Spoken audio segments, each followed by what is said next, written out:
পবিত্রতা অর্জন করতে গিয়ে আমরা উজু করার মধ্যে 10টা অঙ্গ ধৌত করি, সেই একটা অঙ্গ মাসে করি। সেই ধৌত এবং মাসের মধ্যে প্রত্যেকটা অঙ্গের জন্য আলাদা আলাদা করে দোয়া রয়েছে। সুবহানাল্লাহি ওয়া বিহামদিহি। আসসালামু আলাইকুম ওয়া রাহমাতুল্লাহি ওয়া বারাকাতুহু।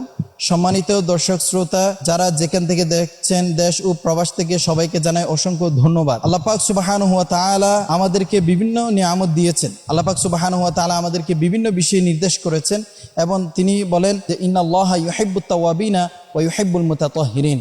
নিশ্চয় মহান রব্বুল আলামিন আহকামুল হাকিমিন তাওবাকারী এবং পবিত্র অর্জনকারীকে বেশি পছন্দ করেন। এজন্য রাসূলুল্লাহ সাল্লাল্লাহু আলাইহি ওয়াসাল্লাম হাদিসে মুবারাকার মধ্যে বলেছেন, আম্মাজান আয়েশা রাদিয়াল্লাহু তাআলা আনহা থেকে বর্ণিত যে রাসূলুল্লাহ সাল্লাল্লাহু আলাইহি ওয়াসাল্লাম সর্বদা পবিত্র অবস্থায় থাকতেন। সুবহানাল্লাহি ওয়া বিহামদিহি। সম্মানিত দর্শক শ্রোতা, এই পবিত্র অর্জন করতে গিয়ে একটা পদ্ধতি হচ্ছে উজু করা। নামাজ আদায় করার জন্য কিংবা কোরআন তেলাওয়াত করার জন্য কিংবা আল্লাহ তাআলা তাসবিহ তাহলিল এবং রাসূলুল্লাহ পাক সাল্লাল্লাহু আলাইহি ওয়াসাল্লামের উপর দরুদ শরীফ আদায় করার জন্য আমরা উজু করে থাকি, পবিত্রতা অর্জন করে থাকি। তো এই পবিত্রতা অর্জন করতে গিয়ে আমরা উজু করার মধ্যে 10টা অঙ্গ ধৌত করি, সেই একটা অঙ্গ মাসে করি।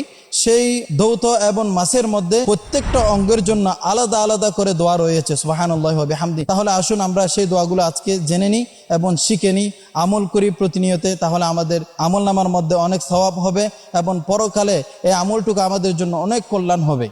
সম্মানিত দর্শক শ্রোতা, প্রথমে যদি বলি, কুলি করার জন্য যে দোয়াটা রয়েছে তা হচ্ছে বিসমিল্লাহি আল্লাহুম্মা আইন্নি আলা তিলাওয়াতিল কুরআনি ওয়া যিকরিকা ওয়া শুকরিকা ওয়া হুসনি ইবাদাতিক। নাকে পানি দেওয়ার সময় যে দোয়াটা রয়েছে বিসমিল্লাহি আল্লাহুম্মা আরিহনি রাইহাতাল জান্নাহ ওয়া লা তারিহনি রাইহাতান নার। এরপরে মুখ ধৌত করার সময় যে দোয়াটা রয়েছে তা হচ্ছে বিসমিল্লাহি আল্লাহুম্মা বায়্যিদ ওয়াজহি ইয়াওমা তাবিয়াদ্দু ওয়ুজুহু ওয়া তাসওয়াদ্দু ওয়ুজুহ। এরপরে ডান হাত ধৌত করার সময় যে দোয়াটা রয়েছে বিসমিল্লাহি আল্লাহুম্মা আতিনি কিতাবি বিয়ামিনি ওয়া হাসিবিনি হিসাবান ইয়াসীরা। এরপরে বাম হাত ধৌত করার সময় যে দোয়াটা রয়েছে বিসমিল্লাহি আল্লাহুম্মা লা তু'তিনি কিতাবি বিশিমালি ওয়ালা মিন ওয়ারাই যাহরি। এরপরে মাথা মাসে করার যে দোয়াটা রয়েছে তা হচ্ছে বিসমিল্লাহি আল্লাহুম্মা আযিল্লানি তাহতা যিল্লি আরশিক ইয়াওমা লা যিল্লা ইল্লা যিল্লু আরশিক।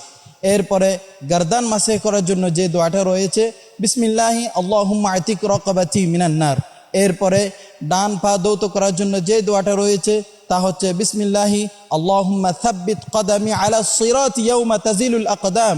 এরপরে সর্বশেষ বাম পা ধৌত করার সময় যে দোয়াটা রয়েছে বিসমিল্লাহি আল্লাহুম্মা যামবি মাগফুরা ওয়া সাঈ মাশকুরা ওয়া তিজারাতি লা তাবুরা। সম্মানিত দর্শক শ্রোতা, এই 10টা দোয়া আপনারা মনোযোগ সহকারে ভিডিও থেকে দেখবেন, শুনবেন, আপনাদের জন্য অনেক সওয়াব রয়েছে এবং এগুলো প্রতিনিয়ত উজু করার সময় আমল করার চেষ্টা করবেন, তাহলে আপনাদের জন্য অনেক কল্যাণ হবে। এই দোয়াগুলো যদি পড়ে প্রত্যেকটা অঙ্গ ধৌত করেন আর সেই উজু বানিয়ে যদি আপনি নামাজের মধ্যে দাঁড়িয়ে যান, নামাজ আদায় করার পরে যদি আল্লাহর দরবারে দোয়া করেন, তাহলে মুহূর্তের মধ্যে মহান আল্লাহ পাক সুবহানাহু ওয়া তাআলা আপনার দোয়া কবুল করে নেবে। সুবহানাল্লাহি ওয়া বিহামদিহি। আল্লাহ পাক সুবহানাহু ওয়া তাআলা আমাদেরকে আমল করার তৌফিক দান করুক। পরবর্তী ভিডিও দেখার জন্য আমন্ত্রণ জানিয়ে আজকের মতো আপনাদের কাছ থেকে বিদায় নিচ্ছি। আসসালামু আলাইকুম ওয়া রাহমাতুল্লাহি ওয়া বারাকাতুহু।